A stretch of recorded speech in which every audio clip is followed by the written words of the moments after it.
수업을 좀 하겠습니다. 오늘 세 개의 과가 있는데 그 처음에 서정적인 거리조별 제6장 6장? 예, 황순원 교수님, 예. 교수님 거 무시하고 제 거 할 거예요? 우리 과목이 없대. 아니 그렇게 하세요. 네, 현대시험. 아, 그래서 그러니까 다음에 할 때는 같이 이렇게 하세요. 네네네. 요번에 내가 실수다가 이걸 샀어요. 그러니까 황순원 별인데 네. 자, 이 별이라는 작품 여러분 이제 이 알폰스 도데의 별이 있어요. 알폰스 도데. 별이라는 혹시 작품 읽어보셨어요? 이거 안 읽어보시면 꼭 읽어보세요. 방학 때 되게 명작이거든요. 이 스테파네트 아가씨와 양측이 목동이었던 뭐 약간 사랑 이야기인데 그거하고 비슷해. 거기에 겨룰 수 있는 되게 유명한 작품입니다. 자, 별은 근데 2학년인데 이거 1학년 걸로 학번 적어도 되나? 아무거나 적어도 돼요. 그리고 우리 그냥- 스터디 제목이 지구별 아, 아니에요? 그래요? 지구별. 제 지구별이더라고요. 내가 물먹치러 오긴 아니라 아니가니까 저도 막 헷갈려가지고 아니라고요. 아닌데 어쨌든 뭐 어쨌든 그 올리면 지구별. 되니까. 네. 황순원은 이제 15년에서 2000년까지 살았고요. 여기 보면 평양에서 중학교를 졸업했고 와세다대 영문과를 나왔어요. 와세다대도 꽤나 일본에서 유명한 데인데 이걸 1931년에 나의 꿈을 발표했고요. 일본에 건너가서 이제 여러 작품을 출간했습니다. 이게 뭐 방가 골동 이런 거 몰라세요. 자, 그래서 이제 월남을 했고요. 46년에 여기 보면 부산로 피난해서 문인들과 교류를 했고 이제 작품으로 피난체험 여기서 이제 고개사라는 작품을 좀 알아두셔야 돼요. 되게 유명한 작품이거든요. 이 피난체험 자체를 고개사라고 이제 이야기한 거예요. 그리고 전쟁과 휴머니즘을 다룬 이 학이라는 작품도 되게 명작이에요. 네. 여러분 나중에 꼭 이거는 단편 소설 읽어보시고 그래서 57년부터 82년까지 이제 경희대 국문과 교수로 재직을 했고요. 그 다음에 간결하고 서정적인 문체로 소녀의 순수한 사랑을 다룬 소나기는 뭐 이게 네. 너무 유명하고 양평에 가면 그 소나기 마을이 있어요. 그리고 이제 그 밑에 보면 이제 그 원죄 의식 카인의 후예 우리가 카인과 아벨 뭐 있잖아요. 그 카인의 후예로 되게 유명하고 그다음에 실향민 고향을 잃은 사람의 상처 전쟁의 상흔이라는 건 뭐 상처가 난 흔적 뭐 이렇게 이해하시면 돼요. 상흔이라고 하는데 나무들 비탈에 서다 인간 존재 뭐 이런 것들 씁니다. 그래서 여러분들 시험에 이렇게 분명히 나오는 게 뭐냐면 이 작가의 작품 세계 이런 것들이 분명히 나올 수 있어요. 그러니까 여기 황순원에 대한 설명으로 잘못된 것은 뭐 이렇게 나올 때 그러니까 인간 존재의 깊이를 탐구했다. 또 실향민의 상처 전쟁의 상흔을 그렸다. 뭐 소년의 순수한 사랑을 다뤘다. 이런 것들 기본적인 거 알아두시면 좋을 것 같습니다. 자, 그럼 이제 이 황순원의 별에 대해서 문제 한 몇 가지 이야기를 하고요. 자, 첫 번째를 보면 황순원은 당연히 이렇게 시험 문제 아주 쉽게 나오면 어떻게 나올 수 있냐면 이렇게 나올 수 있어요. 자, 별의 작가는 누구인가? 뭐 1번 김동인, 2번 이호섭 이렇게 거의 맞으라고 되는 문제죠. 3번 황순원, 4번 현진건 이렇게 나올 수도 있어요. 예를 들면 이렇게 아주 쉬운 문제 25문제가 나오면 다 어려운 문제가 나오는 게 아니고요. 한 10문제 이상은 쉬운 문제 나오고 한 10문제는 중간 나오고 한 5문제가 되게 어려운 문제가 나와요. 그렇게 돼 있어요. 시험이. 그래서 그러니까 이 별의 작가는 뭐 이런 거고 그 다음에 별의 주된 정서가 뭐냐 이렇게 이제 물어볼 수 있어요. 별의 주된 정서가 뭐냐 예를 들어서 1번 해학과 풍자 2번 공포와 긴장 3번 희극적 즐거움 4번 애상과 서정 이건 모르세요? 애상과 서정 1번이에요? 해학과 풍자가 서정적인 거잖아요. 내가 지금 그 다음에 별이 상징하는 여기서 이제 별이 상징하는 의미가 뭐냐 이제 물어보면 별은 그 희망과 순수성 이런 걸 상징합니다. 미스터 강을 보고 와가지고 희망과 순수성이 이제 별이라는 것 자체가 원래 별이라는 자체가 어떤 뭐랄까 승화 이런 것으로도 많이 쓰이죠. 그 조지훈의 승무에 보면 세사에 시달려도 번뇌는 별빛이다 이렇게 나오잖아요. 그 다음에 누이의 모습 여기서 이제 누이가 나오잖아요. 누이의 모습은 되게 어떤 그 강인한 생활력, 희생성 뭐 이런 것을 이제 이야기를 할 수 있어요. 희생성이라든가 강인한 생활력을 나타낸다 이렇게 이해하시면 될 것 같고요. 그 다음에 이 작품의 배경은 되게 이제 가난한 농촌 현실도 되게 가난하잖아요. 그런 거고. 그 다음에 이제 황순원의 문체가 되게 서정적이고. 그 다음에 이 황순원은 조금 하나 덧붙이고 싶은 게 이분은 시인이었어요. 원래 소설가가 아니라 시인의 그로서도 이제 되게 유명하거든요. 그래서 이 사람의 그 소설을 보면 되게 시적인 게 되게 많아요. 시인이었기 때문에. 자, 그렇게 알아두시면 좋을 것 같고요. 그 다음에 이 뭐죠? 별은 나의 시점으로 이야기해. 나의 시점. 그러니까 인물의 내면의 정서를 나의 시점으로 이야기. 1인칭 시점이고요. 그 다음에 이 글의 주제, 예를 들어서 시험 문제 또 어떻게 나올 수 있냐면, 자, 별의 주제와 거리가 먼 것은, 예를 들어서 1번 인간적 순수성, 2번 적지 말고 그냥 들으시면 돼요. 2번 가족애와 희생, 3번 가난과 현실의 비애, 4번 산업화에 대한 찬양. 그럼 산업화에 대한 찬양이겠죠. 그 다음에 누이가 상징하는 존재. 누이는 희생과 인내의 여성상. 어머니와 닮아서 싫어하잖아요. 희생과 인내의 여성상. 이건 내용이 되게 간단해요. 이 별이라는 작품은. 그리고 전체적인 분위기는 서정적이다. 이렇게 해서 이 작품은 그 알퐁스 도드의 별하고 비견할 수 있는 그런 작품이다. 그러면 별은, 자 이거 지울게. 별은 어떤 작품이냐? 이 별이라고 하는 것은요, 이렇게 이해하시면 돼요. 별이 뭐냐라고 하면, 자, 한국전쟁, 이 1941년작인데 한국전쟁 1950이잖아요. 이전에 농촌사회의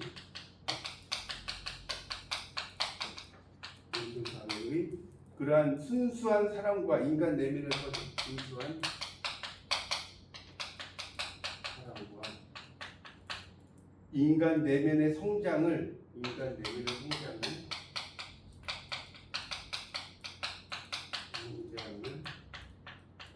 서정적으로 그려낸 작품이다. 이렇게 이해하시면 되죠. 가지고 별이 뭐냐라고 하면 이렇게 이해. 어차피 시험은 제 주관식이 아니기 때문에 여러분이 뭐 이런 걸 암기할 필요 없어요. 그래서 예를 들어 항수론의 별의 주제가 무엇인가 이렇게 나오진 않아요. 그러니까 대충 이런 감을 잡으면 되잖아요. 농촌, 사랑, 순수, 내면 성장 뭐 이런 것들이 있다. 그렇게 이제 이해하시면 되고요. 그래서 이제 이 주인공은 되게 어떤 사람이냐면 소년, 그러니까 의붓 어머니에게 이제 어머니가 돌아가시고 크잖아요. 근데 나하고 누이가 있는데 누이가 어머니를 닮아서 이제 누이를 미워하는 뭐 이런 이야기가 쭉 나오잖아요. 이거 보면. 그래서 이 주인공은 말 그대로 산골 소년이죠. 시골 마을에서 자연과 살아가면서 감성을 지닌 아이로 이제 성장하는 이야기고요. 그래서 이제 별이라고 하는 것 자체가 순수한 감정 이런 걸 이야기했고, 이제 황순원의 특징을 조금 설명드릴게요. 이 황순원의 특징은 어떤 특징이 있냐면, 이분은 격정적인 사건, 황순원의 작품들이 대부분 그런 게 격정적인 사건보다는 뭘 이야기하냐, 인간의 내면, 정서를 아주 잘 묘사합니다. 그냥 묘사를 어떻게 하냐면 섬세하게 묘사해요. 섬세하게 묘사했다. 이런 걸 좀 알아두시면 좋을 것 같고요. 그래서 그런 것들을 이제 자연의 풍경하고 결합. 그러니까 이 황순원의 작품은 이런 것을 자연 풍경과 결합했다. 이렇게 이해를 하시면 그런 것들을 자연 풍경과 결합했다. 자, 그 다음에 그래서 이제 별이라고 하는 것 자체가 그런 내용이 있고요. 자, 그 다음에 아까도 이제 황순원의 문학의 특징에 대해서 좀 설명을 드렸는데 조금 더 설명을 좀 드릴게요. 이 황순원은 시험에 나올 수 있으니까. 시험 문제는 이렇게 작가의 문학 세계를 물어보는 게 한 대여섯 개 이상 나올 거예요. 황순원 문학의 특징. 자, 황순원 문학의 특징은 읽어보면 황순원 문학은 어때요? 이게 길지 않죠, 글이. 네. 짧게 써요. 그래서 제가 영상섭이 긴 거 반대로 간결하고 맑은 순하게 생각해보셔도 될 거예요. 자, 이게 1번이고 2번은 인간 본성에 대한 탐구.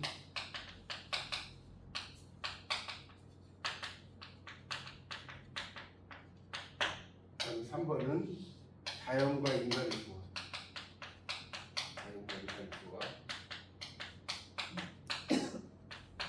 자, 그 다음에 네 번째는 뭡니까? 순수한 인간성. 이런 걸 좀 이야기하고요. 하나 더 이야기한다면 서정성.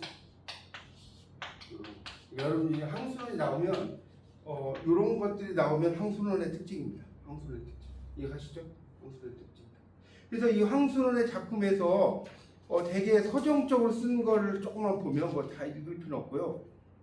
131쪽을 한번 보세요. 131쪽. 131쪽에 밑에서 한 10줄 정도 쭉 올라가 보세요. 131페이지. 거기 보면 131쪽에 밑에서 한 10줄 쭉 올라가면 그러던 어느 날 이렇게 있죠.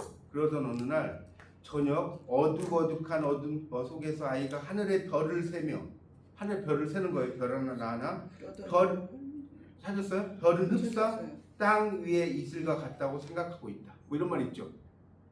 못 찾았어요? 예, 밑에서 읽어줘. 밑에서 131쪽에 10줄 정도 쭉 올라가면 중간에 그러던 어떤 날 저녁 있잖아요. 있는데 어둑어둑한 속에서 이거 밑에서 131쪽 밑에서 둘, 넷, 여섯, 여덟, 아홉 번째. 10번이나 할 겁니다. 그러던 어떤 날 저녁. 그러니까 여기 보세요. 표현이 이 별이라고 하는 것이 흡사 땅에 이슬과 같다고 생각하고 있는데 이런 표현들 자체가 우리가 별이라는 건 어떻게 보면 영원성이잖아요. 별이라는 건 계속해서 존재하는 영원성인데 이슬이라는 것은 있다가 또 사라져버리는 그런 존재잖아요. 그러니까 어떤 천상과 지상을 이렇게 연결시켜가지고 이렇게 서정적인 문체를 쓰거나 또는 어떤 게 또 나오냐면 133페이지를 보면 두 번째 단락에서 한 10줄쯤 쭉 내려와 보세요. 쭉 내려오면 내려오세요. 아이가 구름에 주었던 눈을 소녀에게 돌렸다. 이런 거. 그리고 소녀의 얼굴을 언제까지나 들여다보기 시작했다. 소녀의 맑은 눈에도 연보랏빛 하늘이 가득 차 있었다. 이제 구름도 피어나리라. 뭐 이런 식으로 표현들 자체가 되게 시적이죠. 네. 소설이긴 한데 이게 그냥 소설가만 했다면 이렇게 쓸 수가 없어요. 표현 자체를 보세요. 이제 구름도 피어나리라라든가 구름에 주었던 안녕하세요.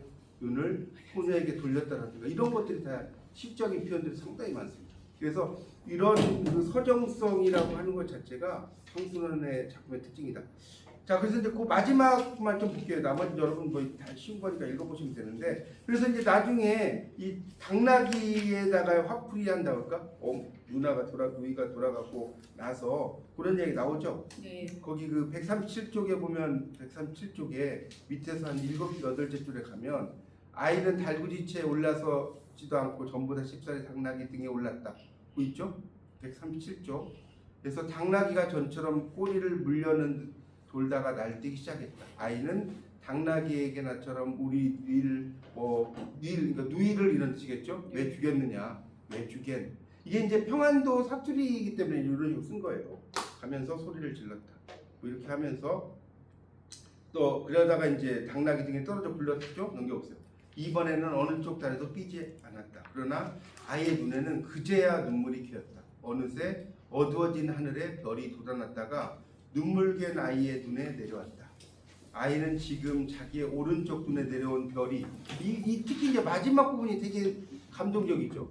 네. 138쪽의 밑에서 넷째 줄 오른쪽 눈에 내려온 별이 돌아간 어머니라고 느끼면서 그럼 왼쪽 눈에 내려온 별은 죽은 누이가 아니냐는 생각에 미치자 누이는 어머니와 같은 아름다운 별이 되어서는 안 된다고 머리를 옆으로 저으며 눈을 감아 눈 속의 별을 내몰았다. 이렇게 이제 끝나거든요. 그래서 이 작품이 알퐁스 도데의 별에 견주어도 그렇게 뒤지지 않는 그런 작품으로 평가하는 작품입니다. 그래서 되게 서정적으로 이렇게 썼는데 뒤에 조금 볼게요.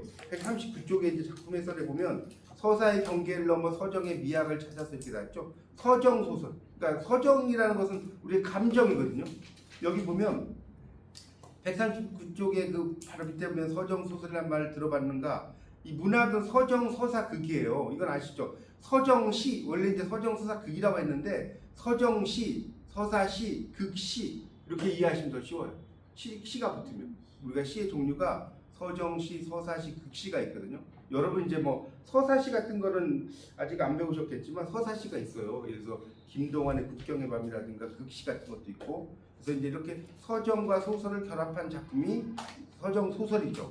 쭉 내려가다 보면 자, 5째 줄쯤 내려가면 문학에서 작가의 내면적 정서나 감정을 드러내는 표현 양식인데 서정 소설 나오죠. 리리컬 나블이라고 나왔죠. 그래서 인간의 감정을 이렇게 아주 잘 묘사하는 작품이다. 밑에 건 읽어보세요. 이거 다 읽을 필요 없어요. 자, 그런 대표적인 작품이 140쪽의 두 번째 단락에 뭐가 나와요? 소나기 나오죠? 소나기. 여러분이 이거 소나기는 뭐 명작이잖아요. 그렇죠? 지금도 그 뭡니까 양평에 가면 황순원 문학관이 있거든요. 거기 가보면 이 소나기 영상도 나오고 막 그래요. 이제 그런 이야기. 그래서 제가 아까 말씀드린 이야기가 어디 나오냐면 140쪽의 마지막 단락을 보면 황순원의 소나기를 교과서에서 배울 무렵 찾았어요? 140쪽. 우리는 서정적인 소설 읽은 기억을 공유하는데 알퐁스 도데 프랑스 작가예요. 프랑스 작가. 별 이야기가 그것이다. 외진 산속에서 소나 돌보는 목동 주제에 주인집의 예쁜 처녀. 이 예쁜 처녀 이름이 스테파네트예요. 스테파네트 아가씨라고. 아침에 들어오는 스테파네트 아가씨를 짝사랑하는 이야기예요. 근데 이제 스테파네트 아가씨가 이제 양치기 목동이 있는 곳에 갔는데 다시 돌아갔는데 물이 너무나 비가 많이 와가지고 수레가 못 가는 거예요. 그래서 어쩔 수 없이 다시 양치기 목동에 있는 곳으로 갔는데 하늘에 저녁에 별을 바라보다가 그 목동의 어깨에 기대고 잠을 자요. 거기서 그 소녀가. 그러니까 그 목동이 뭐라고 하냐면 이 세상에서 가장 아름다운 별 하나가 내 어깨에 기대어서 잠든 것이라 이렇게 하면서 끝나거든요. 진짜 되게 서정적이죠. 얼마나 행복했을까. 그러니까 그걸 이제 한번 읽어보세요. 읽어보면 되게 잘 썼어요. 그 올리신 거 아침에 들었어요. 그런데 올려놓으시면 아니 하여튼 그래서 그걸 보시면 되게 잘 쓴 작품이니까 그래서 이제 이 현실의 아픔을 이겨내는 그런 서정 이런 게 그래서 비교할 수 있는 작품이다. 제가 아까 말씀드렸죠. 알퐁스 도데의 별과 거의 비견할 수 있는 작품이다. 자, 그다음에 141쪽의 별의 서사 구조와 서정적 세계. 자, 이거 나왔죠? 그러니까 별이라고 하는 것 자체가 이런 상당히 서정적인 소설이고 황순원 세계 자체가 어떤 서정적인 것을 잘 드러내고 있는데 자, 이제 여기서 포인트는 중요한 건 두 번째 단락, 첫 번째 단락을 건너뛸게요. 서정적 세계는 별에서부터 시작이 되는데 아까 별 이야기했죠? 별이라고 하는 것은 뭐냐? 자, 소년이 올려다보는 별, 소년을 내려다보는 별, 지금 잃어버린 어머니의 세계, 현실이 멀리에 그려져 있어. 그러나 빛을 내준다. 그러니까 별 이꼴 어머니라고 봐도 과언이 아니죠. 네. 별 이꼴 어머니예요. 그래서 인물의 존재와 삶의 가치와 방향성을 부여해주는 그런 내용이다. 뭐 그런 이야기고요. 제일 마지막 줄 보세요. 뭐 이걸 다 읽을 필요는 없어요. 현실, 그러니까 어둠 누이와 닮은 믿게 생긴 어머님과 이상, 밝음 이런 것들을 괴리, 또 괴리라는 건 잘 안 만나는 거잖아요. 이상과 현실의 괴리, 뭐 이런 의미죠. 그런 것들과 연결이 돼 있어요. 그러니까 이 작품은 살아있는 누이와 죽은 어머니, 하늘과 땅의 이원적 대립을 통해 자, 이 부분을 좀 밑줄 좀 쳐놓으세요. 이 부분 되게 중요해요. 142쪽 첫째 줄에 이 작품은 살아있는 누이와 죽은 어머니, 하늘과 땅의 이원적 대립을 통해 산문적 세계와 구별되는 서정적 세계를 그리고 있다. 이게 이제 그 서정주의 작품의 특징이다. 이렇게 이해하시면 됩니다. 그 뒤에 막 나오는 거는 여러분 그냥 읽어보세요. 그건 뭐 그게 중요한 것 같지 않으니까. 그래서 이제 마지막에 황순원의 별을 읽는 다양한 방법. 그걸로 갈게요. 143쪽. 그래서 별이라는 것 자체가 여러 가지 해석이 가능한데, 자, 거기 이제 다른 건 넘어가고 세 번째 줄에 보면 성장 소설 나왔죠. 네. 제가 이 성장 소설이 독일어로 뭐라고 써요? 빌덩스로먼이라고 했잖아요. 빌덩스로먼. 이 단어는 뭐 시험에는 안 나오더라도 여러분 꼭 알아두세요. 이게 빌덩스로먼이라는 말이 이제 문학작품 공부하다 보면 되게 많이 나와요. 성장 소설이라는 뜻인데, 그래서 이런 그 성장을 나타내는 작품이고 통과 제의. 통과 제의라는 건 어떤 시련을 통과해 간다는 거죠. 라이드 업 패시지. 영어로 이제 라이드 업 패시지라고 하는데 시련이라는 것을 극복해 가는 과정이라는 인생이라는 것 자체가 여러분도 인생을 살아보시지만 인생이 평탄하지 않죠. 정말 지금까지 평탄하게 살았다 이런 거 없어요. 정말 뭐 이런저런 시련들이 뭐 그 나이의 연륜의 만큼 맞죠? 그런 거거든요. 그러니까 이걸 통과 제의의 측면을 맞춰서 볼 수 있다는 거고요. 또 모성의 관점으로도 볼 수 있다는 거예요. 그러니까 이게 뭐 어떤 게 정답이 없다는 거죠. 이 작품에 대해서. 그러니까 이런 거를 여러분이 3학년 때 배우시겠지만 이제 뭐라고 하냐면 우리가 비평의 방법 중에 뭐라고 하냐면 기다려 있으면 우리가 알아볼 때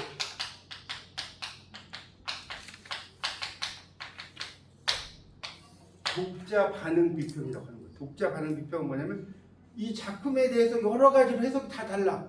그럴 수 있다는 거예요. 우리 문학이라는 것은 1 플러스 1이 2가 되는 게 아니에요. 이걸 가지고 나는 이런 관점으로 볼 수 있어. 이렇게 볼 수 있잖아. 이걸 독자 반응 비평이라고 해요.